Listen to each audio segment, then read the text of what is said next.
Audible आवाज नहीं आ रही मेरी क्या? ऑडिबल है मैम। बेटा अपना नेटवर्क चेक चेक करो, यहाँ से तो आवाज मेरी ठीक जा रही है।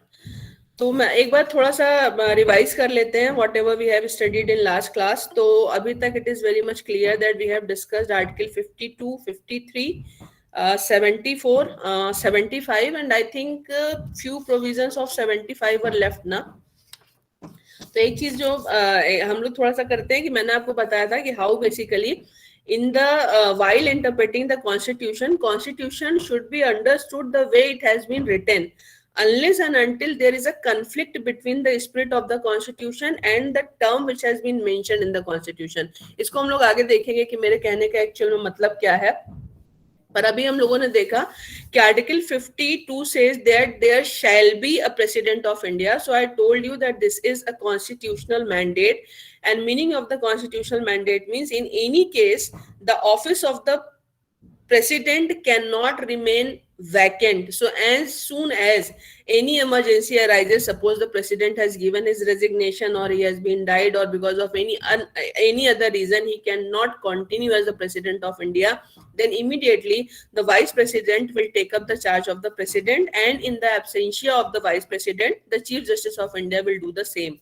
और फिर मैंने आप लोग को एक इंपॉर्टेंट चीज बताई थी कि even the person who is going to act as a president for a certain time period, he will take the same oath which has been prescribed under article 60 of the Indian constitution. क्योंकि मैंने आपको बताया था कि normally जो oath का clause है that is mentioned in schedule 3rd, but in the case of president and vice president the format of the oath is mentioned with in the provisions. तो उसमें उसके बाद मैंने आप लोग को आर्टिकल 53 बताया था, जिसमें मैंने आपको बताया था कि the executive head of the union shall be the president of India and all the decisions will be taken by him either on his own or through the officers subordinate to him. तो officer subordinate to him में मैंने आपको बताया था कि the council of ministers are definitely they are officers subordinate to president of India. And president of India के case में oath में एक चीज जो मैंने आपको इंपॉर्टेंट मेंशन करी थी which is very important for your consideration is to defend and protect and preserve the constitution. This is the responsibility of the president. So president ki responsibility is not to preserve or protect the government, but the responsibility of the president is to preserve, protect and defend the constitution of the India. तो उसकी जो liability है वो constitution की spirit को लेकर के है, सरकार के spirit को लेकर के नहीं है, though he is the head of the government। फिर मैंने आप लोग को बताया था 74 which says that there shall be a president of India, there shall be a council of minister to aid and advise the president of India, and 74 का sub clause 2 जो ये कहता है कि what advice has been tendered by the council of minister to the president of India that cannot be inquired into any court। तो वो मैंने आपको बताया था कि एसआर बोमई के केस में the supreme Court has said that we are not bother about the advice which has been tendered by the council of minister to the president of India, but definitely the material upon which the advice is based that can be reviewed। फिर मैं हम लोग 75 पे आए थे जिसमें मैंने आपको बताया था कि there is limited discretion which is available to the president of India, and one of the very important discretion is appointment of the prime minister. तो एक चीज आप हमेशा याद रखिएगा, जहां कोई लॉ नहीं होता वहां भी कोई लॉ होता है। दुनिया में कोई चीज ऐसी नहीं होती जो एब्सोल्यूट हो। जैसे कि लिबर्टी को लेकर के बात होती है, तो liberty in itself is a misconception, क्योंकि absolute liberty there is nothing like absolute liberty except the liberty of thoughts, because a liberty of thought का मतलब होता है you can think anything, but once you are going to convey yourself, once you are going to communicate yourself, then in that circumstances your expression should come out with certain restrictions। तो यहाँ पे important चीज क्या आपके जानने के लिए है कि लिबर्टी थॉट्स की हो सकती है लेकिन एक्सप्रेशन की नहीं हो सकती। जहां पे आप अपने आप को एक्सप्रेस करोगे through your body language or through the words or through any other means, then automatically there are certain regulations are bound to happen, and that's why in the Indian constitution under article 19(1)(a on one hand they are talking about right to freedom of speech and expression, and under article 19 sub clause 2 they are talking about the restrictions.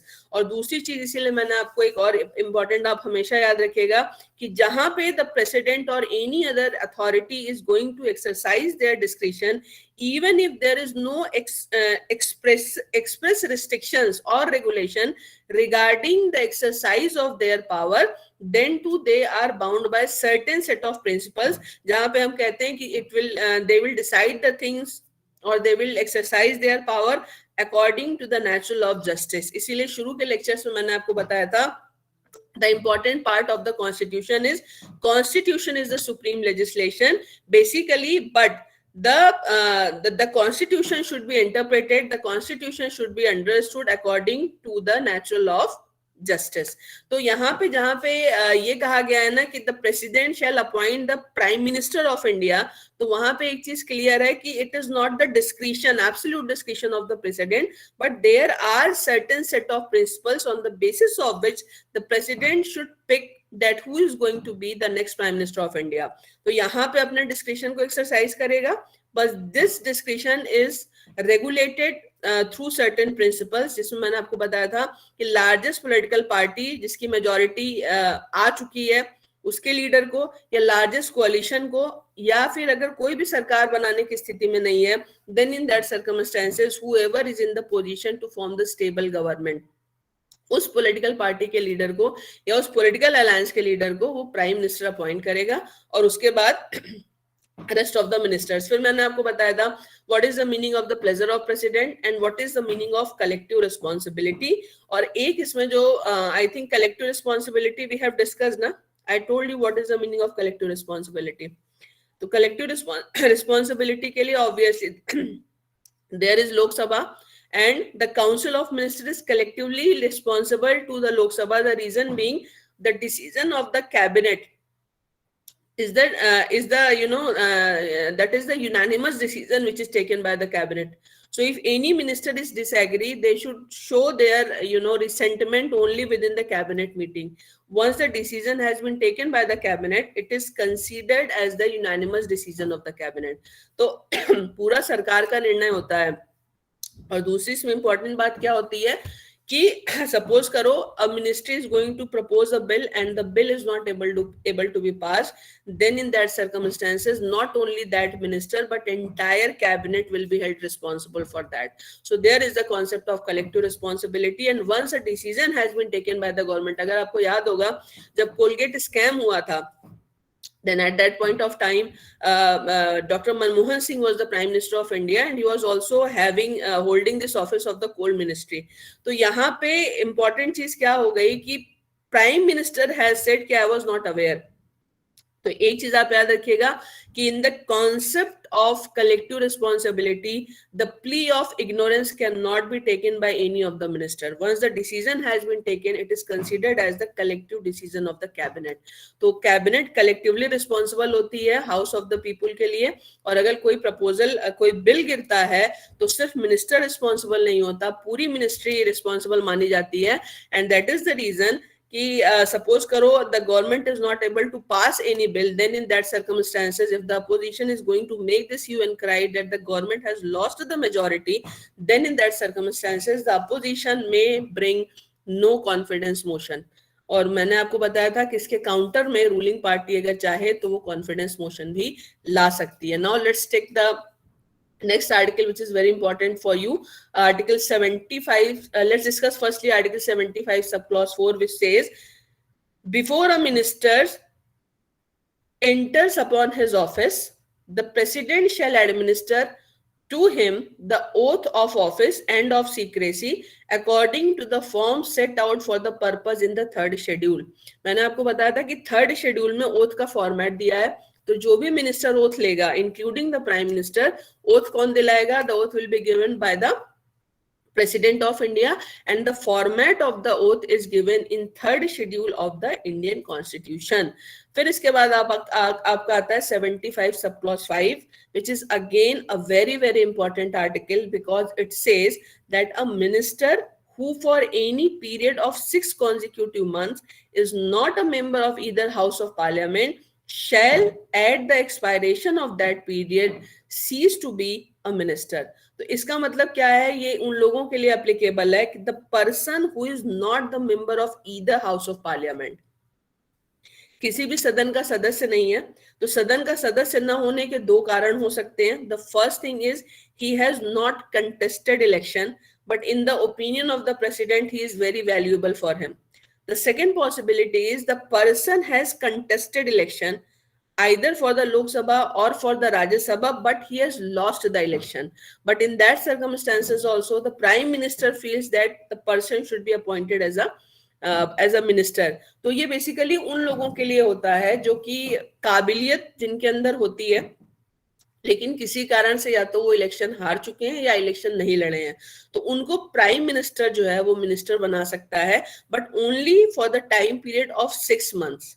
So within 6 months they will have to contest election either for Lok Sabha or for the Rajya Sabha, और वहां से जीत करके they will have to get elected for either of the house of the parliament. Then only they can further continue as the minister in that particular government. तो 6 consecutive month से ज्यादा आप बिना house का मेंबर हुए election मतलब continue नहीं कर सकते. आपको 6 महीने में इलेक्शन लड़ना पड़ेगा. इसलिए आपने देखा होगा कि जब मोदी 1.0 गवर्नमेंट आई थी तो उस समय गोवा के जो चीफ मिनिस्टर थे मनोहर पर्रिकर, वो गोवा के चीफ मिनिस्टर थे, बट उनको यहाँ पे लेकर के आना था तो उनको यहाँ पे मिनिस्टर बनाया गया. इसी तरीके से उस समय को जो कॉमर्स मिनिस्टर थे, शिवसेना के लीडर थे, उनको लाया गया. या जेटली साहब थे जो लोकसभा का इलेक्शन हार गए लेकिन उनको मिनिस्टर बनाया गया और फिर उनको राज्यसभा से लेकर के आया गया. तो what exactly I'm trying to tell you, I want to tell you that those persons who are not the member of any house of the parliament can be appointed as a minister for 6 consecutive months. It means maximum period 6 months है. 6 महीने के अंदर उनको जीत करके आना पड़ेगा, and then only they can continue for further time period. So that is article 75 subclause 5. अब इसके बाद इनके जो 75 सब क्लॉज 6 है, ये बात करता है the salaries and allowances of the minister shall be such as Parliament may from time to time by law determine and until Parliament so determine shall be as specified in the second schedule. तो इनके जो salary और allowances है उसके बारे में second schedule में दिया गया है. तो as it is prescribed by law basically they will enjoy those salaries and allowances. तो इसमें तो चलो खैर हम लोग नहीं जा रहे हैं. एक और आर्टिकल पढ़ लीजिए फिर हम लोग केस लॉ पे आते हैं. And that article is again very much important, and that is article 77. 77 पे आ जाइए. ये बहुत इंपॉर्टेंट आर्टिकल है.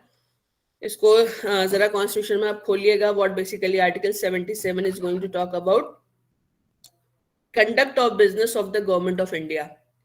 Conduct of business of the government of India. Subclause 1 says all executive action of the government of India shall be expressed to be taken in the name of the president. तो ये क्या कह रहा है? ये कह रहा है 77 सब क्लॉज 1 ये कह रहा है कि जो भी एग्जीक्यूटिव एक्शन होंगे, एग्जीक्यूटिव एक्शन क्या हो सकते हैं? We have already discussed in the case of Ram Jawaya Kapur. तो जो भी एग्जीक्यूटिव एक्शन सरकार के होंगे वो प्रेसिडेंट के नाम पर लिए जाएंगे, भले ही ये उसका डिसीजन हो या ना हो, because we all know that we follow the parliamentary form of the government. So basically the decisions are taken by the council of minister headed by the prime minister. लेती जो है काउंसिल ऑफ मिनिस्टर है, लेकिन नाम पे किसके लिया जाता है? प्रेसिडेंट के लिए का लिया जाता है. क्यों लिया जाता है? Because he is the executive head in the central government. तो ये कह रहा है कि जो भी एग्जीक्यूटिव एक्शन होंगे वो प्रेसिडेंट के नाम पे लिए जाएंगे. सब क्लॉज 2 क्या कहता है इसका? Orders and other instruments made and executed in the name of the president shall be authenticated in such manner as may be specified in rules to be made by the president, and the validity of an order or instrument which is so authenticated shall not be called in question on the ground that it is not an order or instrument made or executed by the president. जो आप order लेते हो मतलब जो भी decision cabinet लेती है वो लेती है प्रेसिडेंट के नाम से, और उसको ऑथेंटिकेट करने का जो भी प्रोसीजर होता है, ऑथेंटिकेट का मतलब होता है प्रेसिडेंट की उस पर सील लगेगी, प्रेसिडेंट की उस पर साइन होगी, उस तरीके से उसको ऑथेंटिकेट करके आगे बढ़ाया जाता है। जैसे कोई नोटिफिकेशन निकला, कोई डिसीजन एग्जीक्यूटिव ऑर्डर प्रेसिडेंट की या गवर्नमेंट की तरफ से लिया गया, तो अगर प्रेसिडेंट की सील या साइन की गई तो वो प्रेसिडेंट का ही डिसीजन माना जाता है। तो यहाँ पे ये कह रहे हैं कि अगर ऑथेंटिकेटेड या डिसीजन अगर ऑथेंटिकेट हो चुका है according to the rules of the parliament, then in that circumstances they cannot be challenged on this ground that this is not the personal decision of the president of India. इसीलिए आप एक चीज देखिएगा कि article 361 जो है, it gives immunity to the president and the governor from any kind of legal proceedings. तो immunity क्यों दी जाती है? आप जितने भी केसेस देखोगे सरकार के अगेंस्ट में, जितने केसेस आते हैं ना, उसमें the decision is taken in the name of the president और द गवर्नर, लेकिन जो पार्टी होती है वो या तो यूनियन ऑफ इंडिया होती है या एक पर्टिकुलर स्टेट होता है। तो प्रेसिडेंट और governor according to 361 they can not be the party of any such suit. The reason being the decision which is taken in the name of the president, they are actually not the actual decision of the president of India, but they are the decision of the council of ministers. तो यहाँ पे उसके नाम पे लिया जाता है, लेकिन उसका खुद का डिसीजन न होकर के काउंसिल ऑफ मिनिस्टर का डिसीजन होता है। लेकिन आप इसको इस बेसिस पे चैलेंज नहीं करोगे कि ऑथेंटिकेटेड तो प्रेसिडेंट के नाम पे है लेकिन उसका खुद का डिसीजन नहीं है। और इसका रीजन क्या है? The reason is very much clear. Here in India, we follow parliamentary form of the government. तो parliamentary form of the government follow करते हैं. We do not follow the presidential form of the government, and the reason being the president is indirectly elected while the government is directly elected. तो एक directly elected government को indirectly elected व्यक्ति directly elected government के decision को supersede नहीं कर सकता है. And that is the reason that in the Indian democracy where we follow the parliamentary democracy, the decision are taken in the name of the president of India who is indirectly elected, but actually they are taken by the elected government. That is 77 sub clause 2. इसके बाद आप आ जाइए 77 sub clause 3 पे. ये कहता है the president shall make rules for the more convenient transaction of the business of the government of India and for the allocation among ministers of the said business. तो अब इसमें इंपॉर्टेंट चीज क्या है? ये बात कर रहे हैं convenient transaction of the business of government of India की and for the allocation among ministers of the said business. जब आप गवर्नेंस के मॉडल को देखेंगे तो गवर्नेंस का जो मॉडल है वो एक पिरामिडिकल स्ट्रक्चर में है. जो अगर आप यूनियन एग्जीक्यूटिव की बात करोगे तो टॉप में आपका प्रेसिडेंट होता है, प्रेसिडेंट के नीचे officer subordinate to him means the council of ministers होते हैं, जिसमें काउंसिल ऑफ मिनिस्टर्स का मतलब हो गया प्राइम मिनिस्टर, अलग अलग मिनिस्टर्स हो गए. जब आप इन मिनिस्ट्रीज के काम को देखोगे तो एक्चुअल में क्या होता है, हमारे यहाँ पे देयर इज नो क्वालिफिकेशन और no eligibility educational specifically prescribed for a person to be a minister. कोई एलिजिबिलिटी क्राइटेरिया प्रिस्क्राइब नहीं है. जो एलिजिबिलिटी क्राइटेरिया है वो सिर्फ क्वालिफिकेशन एंड डिस्क्वालिफिकेशन का है. क्वालिफिकेशन एंड डिस्क्वालिफिकेशन मींस कि to contest the election what should be the qualification and what should not be the disqualification of a particular person. तो आप जब क्वालिफिकेशन और डिस्क्वालिफिकेशन को देखोगे, आगे हम लोग इसको डिस्कस करेंगे, तो उसमें सिर्फ ये बताया गया है कि इलेक्शन लड़ने के लिए आपकी जैसे एज कितनी होनी चाहिए, आपको इंडिया का नागरिक होना चाहिए, आपको इंसॉल्वेंट डिक्लेयर नहीं होना चाहिए, जो भी उसमें क्राइटेरियाज दिए हुए हैं, और क्या क्या चीजें आपकी होनी चाहिए, क्या क्या चीजें नहीं होनी चाहिए, दोनों कॉन्स्टिट्यूशन में प्रिस्क्राइब है. लेकिन उसके बाद जब पोर्टफोलियो का डिस्ट्रीब्यूशन होता है तो ऐसा नहीं है कि एक पर्टिकुलर मिनिस्ट्री को लेने के लिए आपकी एक पर्टिकुलर एलिजिबिलिटी होनी चाहिए. हाँ, कुछ चीजें जैसे लॉ मिनिस्ट्री के लिए आपका लीगल बैकग्राउंड होना जरूरी माना जाता है, क्योंकि उसके बिना obviously you can not hold that position. या फिर आपका कॉमर्स मिनिस्ट्री या फाइनेंस मिनिस्ट्री में आपका रिलेटेड बैकग्राउंड होना चाहिए. But for the rest of the ministry there is no specific eligibility which has been prescribed. But we all know that in the model of the governance which is presently followed, there is a lots of responsibility over the head of a particular minister.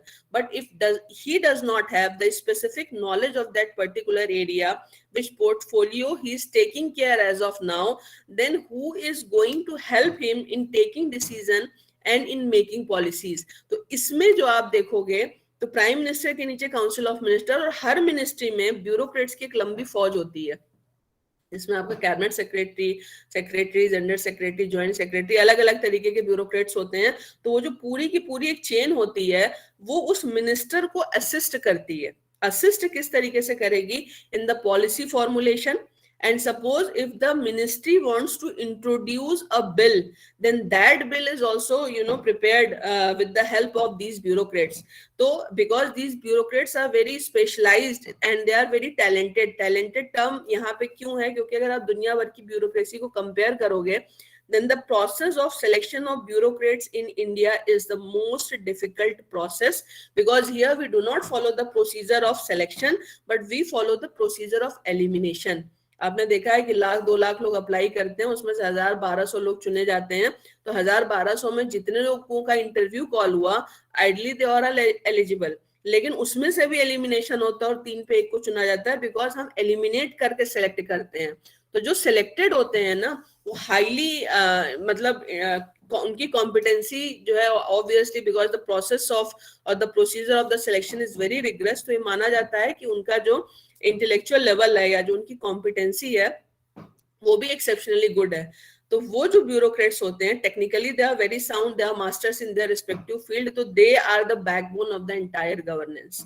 इसीलिए आप देखोगे कि bureaucracy में एक saying है कि सरकारें आती हैं जाती हैं, लेकिन ब्यूरोक्रेसी परमानेंट होती है, and that is the strength of the bureaucracy. So what basically happens कि policy decision, initiation of legislation, ये सारा काम जो मिनिस्ट्री में है ये ब्यूरोक्रेट्स करते हैं। और अब थोड़ा सा अगर आप और देखोगे तो यहाँ ब्यूरोक्रेसी से भी फर्दर डेलीगेशन होने लगा है। जैसे मान लो कोई लेजिस्लेशन लाना है, तो उस पर जो बिल की ड्राफ्टिंग होगी वो कौन करेगा? तो ब्यूरोक्रेट्स के थ्रू उसके नीचे एक स्पेशलाइज्ड टीम अब होने लगी है, and in that specialized team there are some experts who work in the making of a particular bill, and simultaneously now in certain circumstances even the making of bill is also outsourced, जिसको कि legislative drafting कहते हैं, जिसको कि हम कहते हैं कि वो कुछ लॉ फर्म्स करती हैं या कुछ और लोगों को आउटसोर्स की जाती है। तो इसकी एक आउटसोर्सिंग भी होने लगी है, because they are more specialized in that thing, in those things. तो लॉ में जो लॉ बन रहा है उसमें कोई लूप होल ना हो, इसको ध्यान में रखते हुए उसको आउटसोर्स कर देते हैं। आउटसोर्स करने के बाद जब उसका ड्राफ्ट तैयार होता है, ब्यूरोक्रेट्स भी उस पर मिनिस्टर के साथ उस पर डिस्कशन करते हैं, और जब फाइनली वो अप्रूव हो जाता है तब वो कैबिनेट के सामने डिस्कशन के लिए आता है। After the approval of the cabinet, that is put on the floor of the house for the further discussion and voting. तो आप अगर पूरा देखोगे तो इस पिरामिडिकल स्ट्रक्चर में ब्यूरोक्रेसी है, मिनिस्टर्स हैं, and then they are the prime minister, and that is for the this hierarchy has been created for the more convenient transaction of the business. तो एक चीज और आप याद रखना कि because now you are all are aware about the delegated power, the term delegation has not been used anywhere except at this place where they are talking about the rule making power for the convenient transaction of the business। तो इसीलिए आपने एक चीज देखी होगी कि ये जो डेलीगेशन ऑफ पावर की मैं बात कर रही हूँ, ये पावर कैसे डेलीगेट होती है? प्रेसिडेंट कैबिनेट को, कैबिनेट ब्यूरोक्रेसी को। तो ये जो है method of delegation of power है। तो यहाँ पे जो डिसीजन अगर ब्यूरोक्रेसी भी ले रही है तो वो मिनिस्टर का डिसीजन माना जाता है, और जो मिनिस्ट्री डिसीजन लेती है वो सरकार का डिसीजन माना जाता है। तो और ultimately that is executed in the form of the president, so that is considered as the decision of the president of India. तो इसीलिए आपने एक चीज देखी होगी कि मैंने आप लोगों को कोलगेट स्कैम बताया था, तो उसमें आपने देखा कि when mister P S Parikh was arrested by the CBI, he said कि I am only a bureaucrat, I gave certain advice to the Prime Minister of India, who was also the coal minister at that point of time. So if I am responsible, then he is equally responsible, because I was not that decision making authority. The decision was made by then coal minister, means by then prime minister. So my responsibility, if my responsibility has been fixed, then the responsibility of the concerned minister and the prime minister should also be fixed. तो इसमें उन्होंने बोला कि अगर मैं जिम्मेदार हूं तो वो भी जिम्मेदार होने चाहिए, क्योंकि मैं सजेस्ट कर सकता हूं, but ultimately the decision making authority is the concern minister. तो ये इस तरीके से आपको समझ में आई थिंक आ गया होगा कि what is the meaning of convenient transaction of the business and how the president shall make rules for the convenient transaction of business, and he will perform his duties with the help of concerned ministers and the bureaucrats जो भी उनका convenience rule of business बनाते हैं। एक इसमें आप article और देख लीजिएगा, इसके बाद हम लोग केस लॉ पे आएंगे, and that is article 83 which is very much important। Article 83 को हम लोग देखते हैं, duration of houses of parliament. The Council of State shall not be Council of State means here they are going to talk about Rajya Sabha. The Council of States shall not be subject to dissolution, but as nearly as possible, 1/3 of the members thereof shall retire as soon as may be on the expiration of every second year, in accordance with the provisions made in that behalf by Parliament of Law। तो आप सबको पता है कि parliament में जो राज्यसभा और लोकसभा होती है, उसमें Rajya Sabha is the upper house and it is a permanent house also, और इसका जो कार्यकाल होता है वो 6 वर्ष का होता है। तो 1/3 लोग हर दूसरे साल इसमें से रिटायर होते हैं, और पूरा जो एक व्यक्ति का टर्म होता है राज्यसभा में वो 6 years का होता है। So 83 sub clause 1 is talking about the Council of States, means about the Rajya Sabha, which is a permanent house. But sub clause 2 is talking about Lok Sabha, means the House of the People. So what 83 sub clause 2 is saying, the House of the People, unless sooner dissolved, shall continue for 5 years from the date appointed for its first meeting, and no longer, and the expiration of the said period of 5 years shall operate as a dissolution of the house। अब इसमें एक important चीज आपको क्या देखनी है, house of the people का जो नॉर्मल टर्म होता है वो 5 साल का होता है। 5 साल से पहले the dissolution is possible, this clause is also saying that, but what will be the ground of the dissolution? One of the very important ground of the dissolution is the government has lost its majority, this may be a ground of dissolution। दूसरा इसमें ये होता है कि कई बार आप लोगों ने देखा होगा कि सरकारों को लगता है कि सारी चीज हमारे फेवर में है, तो क्यों ना हम इलेक्शन को प्रीपोन कर दे। जैसे आप लोगों को मालूम होगा शायद कि when mister Atal Bihari Vajpayee was the prime minister of India, the government then NDA government started a campaign जिसको कहते थे इंडिया शाइनिंग कैंपेन। उस समय उनको लगा कि हम अगर इमीडिएट इलेक्शन करा लेते हैं तो हम इलेक्शन जीत जाएंगे। तो अटल जी ने क्या किया था, समय पूरा होने से पहले डिसोल्यूशन रेकमेंड किया था। उसमें क्या होता है कि पूरी जो मिनिस्ट्री होती है वो सरकार जो रेजिग्नेशन दे देती है। सरकार government still has majority, so obviously no other political party will be in the position to form the government, but once the ministry has resigned, it means it is very much clear that now there is no other option has been left except fresh elections। तो वहां पे भी क्या होता है, dissolution of the house हो जाता है, और जब भी हाउस डिसॉल्व होगा तो फ्रेश इलेक्शन होंगे। तो एक क्या हो सकता है कि गवर्नमेंट ने रिजाइन कर दिया है and nobody else is in the position to form the government, and government still is in the majority, but then to entire government has put their resignation, तो पहले डिसोल्यूशन हो जाएगा। दूसरी पॉसिबिलिटी क्या होती है, government has lost the majority. So lost the majority may be for any reason. The first reason may be the defection in the political party, जिससे कि सरकार की मेजॉरिटी खत्म हो गई।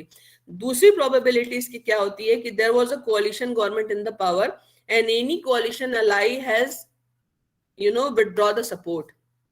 So once the support has been withdrawn, now it means the government is in the minority and no other political party is also in the position to form the government. Then in that circumstances, again, the only possible solution is the dissolution of the house.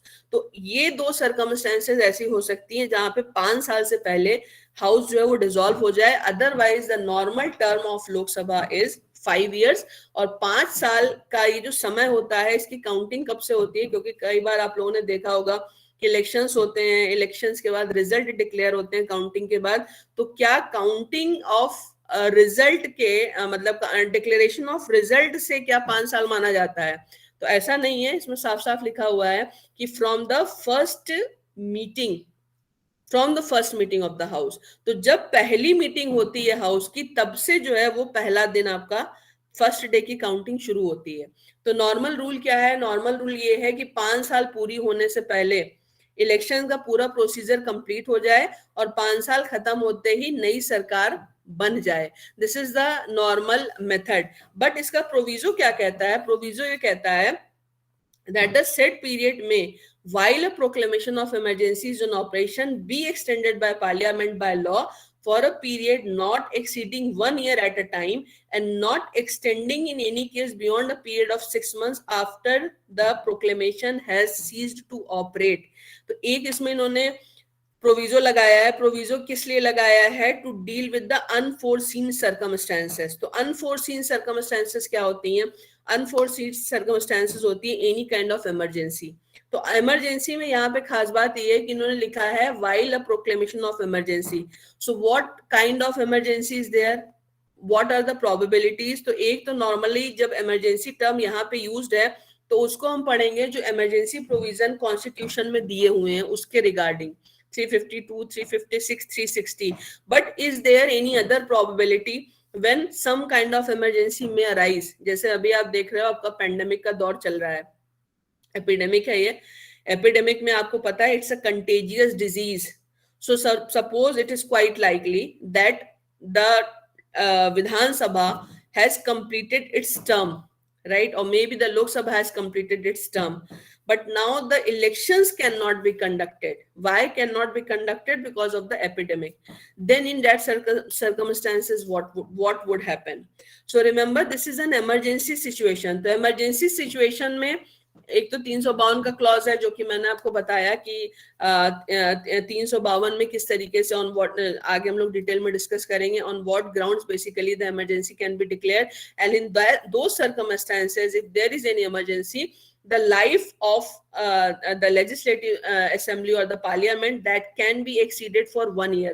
Emergency declare करके 1 साल तक उसको बढ़ाया जा सकता है और अगर इमरजेंसी को आगे नहीं बढ़ाया जाता है तो फिर प्रोक्लेमेशन के मतलब 1 साल बढ़ने के बाद ये 6 महीने के अंदर अपने आप लैप्स हो जाती है। तो this is an another exception where the this life of the parliament और the state legislative assembly can be extended for further time period। So these are the important clauses which are important provisions which are important to discuss while discussing the case of Mr. UNR Rao versus Indira Gandhi। अब हम लोग UNR Rao versus Indira Gandhi का case देखते हैं और question answer हम लोग and में लेंगे। UNR Rao versus Indira Gandhi का केस क्या है? The Lok Sabha has been dissolved, but Mrs. Indira Gandhi and her Council of Ministers is still holding the office. So she is still the Prime Minister of India and her cabinet is also continuing. So in this case, the petitioner, Mr. UNR Rao, has filed a petition and he has requested court to issue the writ of quo warranto। कोवारंटो को हिंदी में बोलते हैं, जो 5 Ritz आपकी दी गई हैं, the 5 writs which can be issued by the supreme court and the high court, उसमें से जो एक रिट है that is the writ of quo warranto. अब एक नई रिट भी आपकी क्यूरेटिव पिटिशन की इशू हो गई है, but normally there are 5 types of writ and one of the important writ is quo warranto, जिसका हिंदी में मतलब होता है अधिकार परीक्षा। अधिकार परीक्षा का मतलब होता है इस ऑफिस को या इस अधिकार को आप किस हैसियत से कंटिन्यू कर रहे हो, means whether you deserve to continue in this office or not, that is the important question। तो अधिकार इनसे, इसमें पिटिशनर ने क्या बोला? पिटिशनर ने कोर्ट से रिक्वेस्ट किया है to issue the writ of quo warranto, और को वारंटो का इशू करने का मतलब ये है कि मिसेस गांधी से ये पूछा जाए कि जब लोकसभा डिसॉल्व हो गई है and the concept of collective responsibility can not B successfully implemented, then how she is continuing as the Prime Minister of India and how her cabinet is continuing in the form of the government। तो ये सवाल इसमें पूछा गया है। तो इनका क्या कहना है? What is the contention of the petitioner? The contention of the petitioner is Article 53 says, क्या अभी तक हम लोगों ने जो पढ़ा उसमें हमें क्या समझ में आया 52 और 53 की बेसिस पे, कि president shell be the head of the executive and the decisions will be taken by the president either on his own or through the officers subordinate to him, जिसमें मैंने आपको बताया कि ऑफिसर सबॉर्डिनेट टू हिम में council of minister भी आते हैं।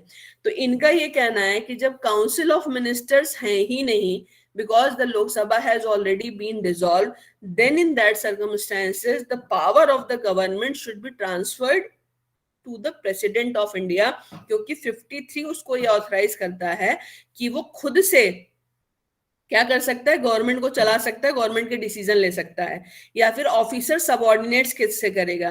तो जब लोकसभा है और सरकार है तब वो सरकार की मदद से करेगा, यानी काउंसिल ऑफ मिनिस्टर की एड एंड एडवाइस पे करेगा एज पर आर्टिकल 74। लेकिन अगर काउंसिल ऑफ मिनिस्टर नहीं है, then in that circumstances he himself should exercise all the executive powers of the government. तो अब यहाँ पे देखिए, अब now this is the case of interpretation. Interpretation का मतलब in what way the constitution should be interpreted.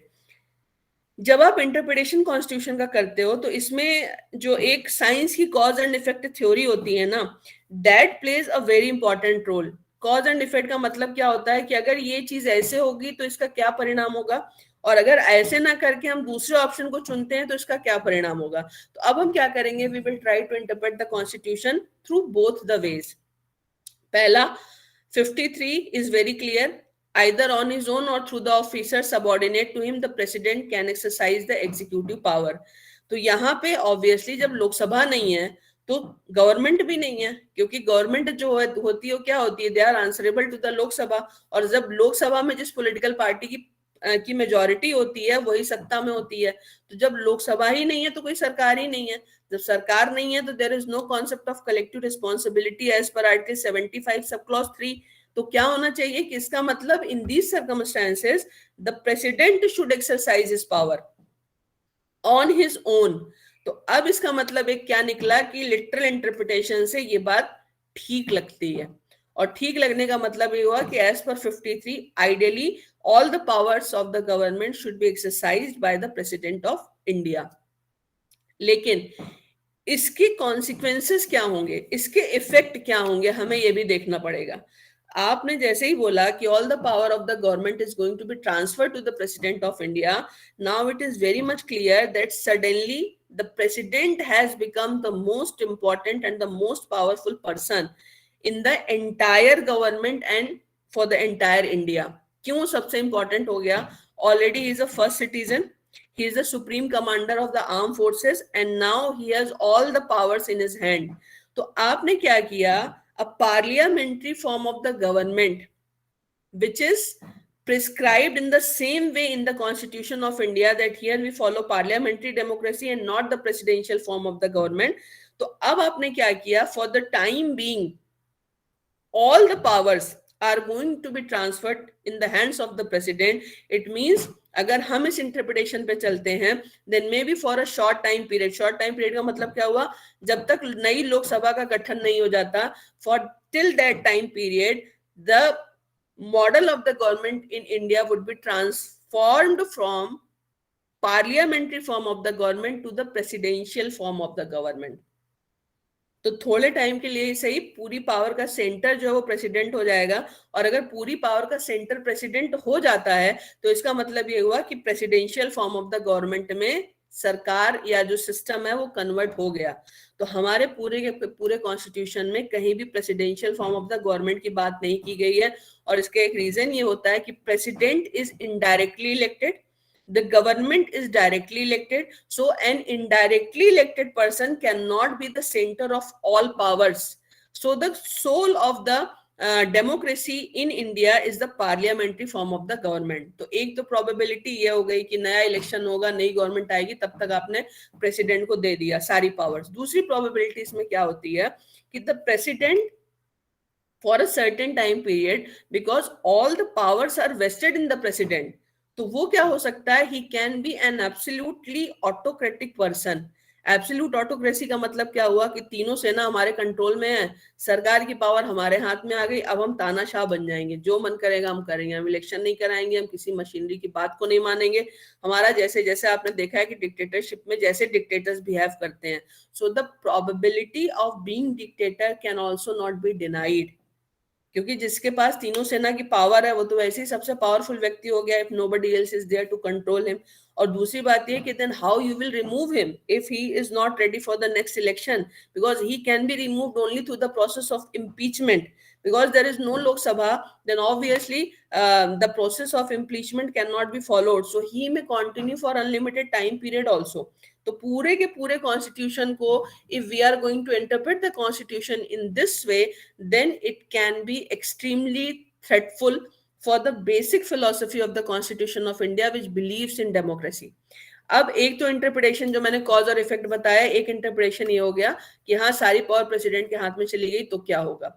But once we are going to interpret it in this way, जैसे मैंने आपको बताया अभी कि कॉज एंड इफेक्ट में आपको जो प्रिंसिपल्स ऑफ डेमोक्रेसी या जो स्पिरिट ऑफ द कॉन्स्टिट्यूशन होता है वो आपको मेंटेन करना होता है। दूसरी बात यहाँ पे इंपॉर्टेंट ये है कि article 74 clearly says that there shall be a council of minister to aid and advise the president of India. तो ये जो शैल टर्म है वो according to the petitioner it should be read as may, कि नहीं अगर Lok Sabha dissolve है तो शैल नहीं होगा, ये मे हो जाएगा। तो क्या शैल कभी मे हो सकता है? So what Supreme Court has said in this case, the Supreme Court has said that if under Article 52 term shall should be read as shall, then similarly under Article 74 term shall should be read as shall and it cannot be read as may. शैल को शैल की ही तरह पढ़ेंगे, इसको मे की तरह नहीं पढ़ा जा सकता। इसीलिए 74 में जब ये कहा गया है कि there shall be a council of minister to aid and advise the president of India, it means it is a constitutional mandate.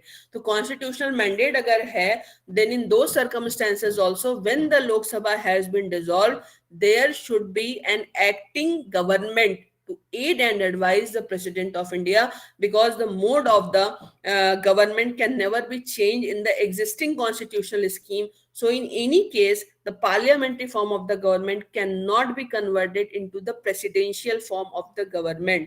तो जब तक नई सरकार का गठन नहीं हो जाता तब भी यहाँ पे केयर टेकर गवर्नमेंट रहेगी, जिसमें वही प्राइम मिनिस्टर होगा, वही काउंसिल ऑफ मिनिस्टर होंगे। They will not be in the position to take any policy decision, all the decisions will be taken in the name of the President of India, but definitely on the advice of the council of ministers. तो यहाँ पे supreme court ने इस plea को dismiss कर दिया है और इन्होंने बोला है कि आर्टिकल 77 जो है, जो कन्वीनियंट ट्रांजैक्शन ऑफ बिजनेस की बात करता है, जिसमें कि प्रेसिडेंट, ये क्लियरली मेंशन्ड है कि प्रेसिडेंट काम करेगा काउंसिल ऑफ मिनिस्टर के थ्रू, और and on the basis of article 74 which says that there shall be a council of minister to aid and advise to the president of India।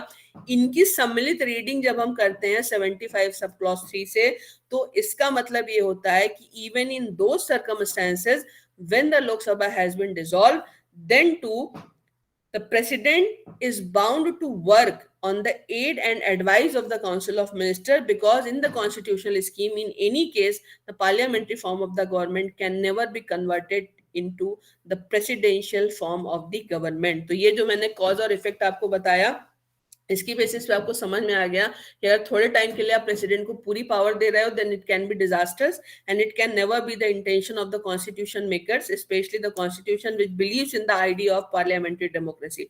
So on the basis of this thing, literal interpretation से कैसे constructive interpretation किया गया है और कैसे इस case में supreme court ने डिसाइड किया है कि even under article 74 the meaning of shall means a constitutional mandate. So in all the circumstances the president is bound by the advice of the council of minister.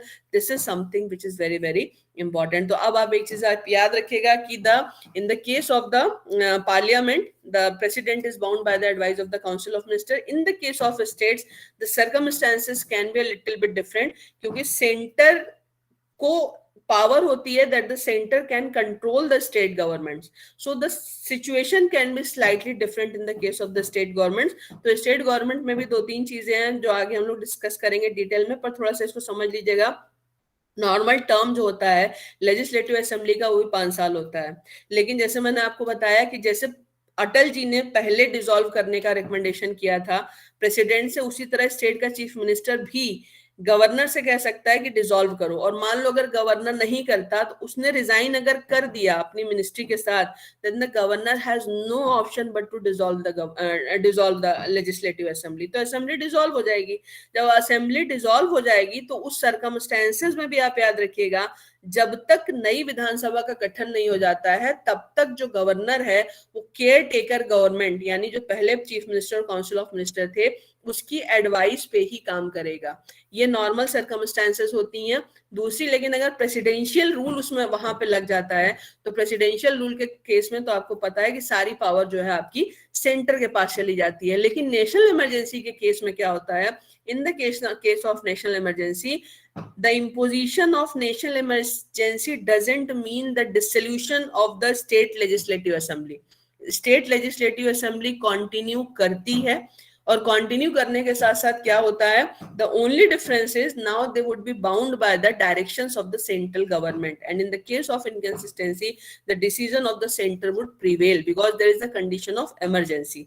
और तीसरी probability होती है कि किसी पर्टिकुलर स्टेट में जहां पे election होने वाले हैं वहां पे इलेक्शंस की सर्कमस्टेंसेस नहीं है बिकॉज ऑफ एनी रीजन, जैसे अभी आपने पैंडेमिक की स्थिति देखी और बहुत सारे स्टेट्स में जो है ऐसी स्थिति बन रही है कि पता नहीं इलेक्शन होने चाहिए कि नहीं होने चाहिए। Then in that circumstances the parliament also have power to increase the life of the legislative assembly for 1 year but only with the permission of the parliament। वहां पे legislative assembly की जो existence है उसको 1 साल बढ़ाया जा सकता है और उस समय acting government के थ्रू काम किया जा सकता है। So that is all about the case of UNR Rao versus Indira Gandhi, where it was ultimately held that in any case the parliamentary form of the government can never be converted into the presidential form of the government. So even in the dissolved assembly there would be the prime minister and the council of minister to aid and advise the president of India. So it's all about